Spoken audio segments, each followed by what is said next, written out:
नमस्कार मित्रमैत्रिणींनो. पोट साफ नीट होत नसेल तर शरीरावर अनेक नकारात्मक परिणाम होऊ शकतात. ते कोणते परिणाम आहेत तेच आजच्या व्हिडिओमध्ये आपण जाणून घेणार आहोत. त्यामुळे व्हिडिओ शेवटपर्यंत नक्की पहा. चला तर जाणून घेऊया पोट साफ न झाल्याने होणारे परिणाम. पहिली म्हणजे पोटदुखी आणि कळा. आतड्यात मल अडकून राहिल्यामुळे पोटात दुखणे, कळा येणे सुरू होते. दुसरी म्हणजे पोट फुगणे किंवा गॅस. पचन नीट न झाल्यामुळे गॅस तयार होतो आणि पोट फुगते. तिसरी म्हणजे भूक न लागणे. जठरातील पाचक क्रिया मंदावल्यामुळे भूक कमी होते. चौथी म्हणजे तोंडाला वास येणे. आतड्यात राहिलेल्या विषारी पदार्थामुळे बॅड ब्रेथ होतो. पाचवी म्हणजे डोकेदुखी आणि चिडचिडपणा. शरीरात टॉक्सिन वाढल्याने डोकेदुखी, थकवा, चिडचिडपणा वाढतो.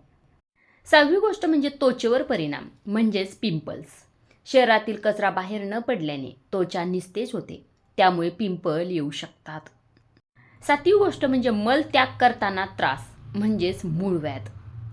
जोर लावा लागत असल्यामुळे मूळव्याध होण्याचा धोका वाढतो. आठवी गोष्ट म्हणजे जडपणा आणि थकवा. शरीरात हलकेपणा नसून कायम थकवा जाणवतो. नववी गोष्ट म्हणजे हार्मोनल इनबॅलन्स. दीर्घकाळ बद्धकोष्ठता असल्यास हार्मोन्सवरही परिणाम होऊ लागतो.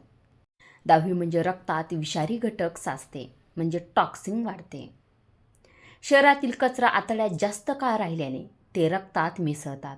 त्यामुळे थकवा, कमजोरी, रोगप्रतिकारशक्ती कमी होणे असे परिणाम दिसून येतात.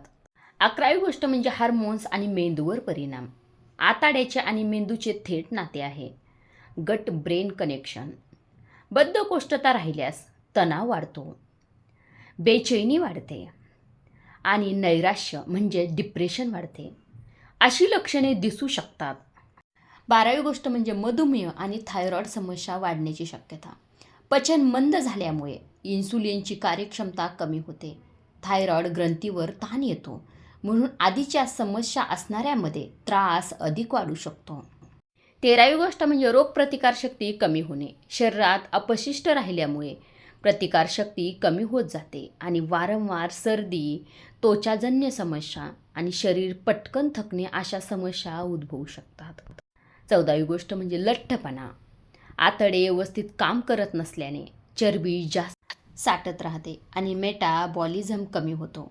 यामुळे वजन वाढण्याची शक्यता जास्त असते. 15वी म्हणजे लिव्हरवर ताण. विषारी पदार्थ बाहेर न पडल्याने फॅट लिव्हर, पोट दुखणे, अपचन कायम राहते.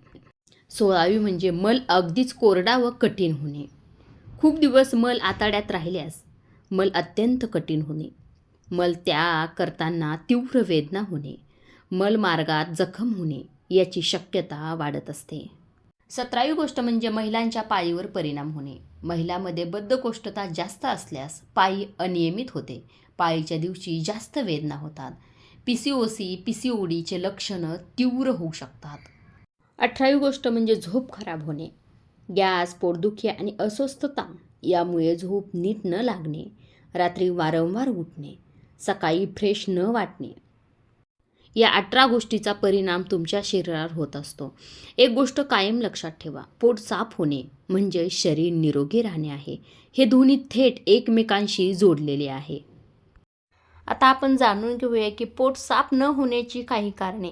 कमी पाणी पिणे, कमी फायबर असलेले आहार घेणे, जास्त ड्रायफ्रूट्स, तळलेले पदार्थ, व्यायामाची कमतरता, ताणतणाव, जेवणाची अनियमित वेळापत्रक, झोपेची कमतरता या काही गोष्टी असू शकतात. व्हिडिओ शेवटपर्यंत बघितल्याबद्दल मनापासून धन्यवाद. आणि या टिप्स कशा वाटल्या हे कमेंट करून सांगायला विसरू नका. आणि हो, आपल्या चॅनलवर नवीन असाल तर चॅनलला जरूर सबस्क्राईब करा आणि लाईक करायलाही विसरू नका. भेटूया पुढच्या व्हिडिओमध्ये. तोपर्यंत धन्यवाद.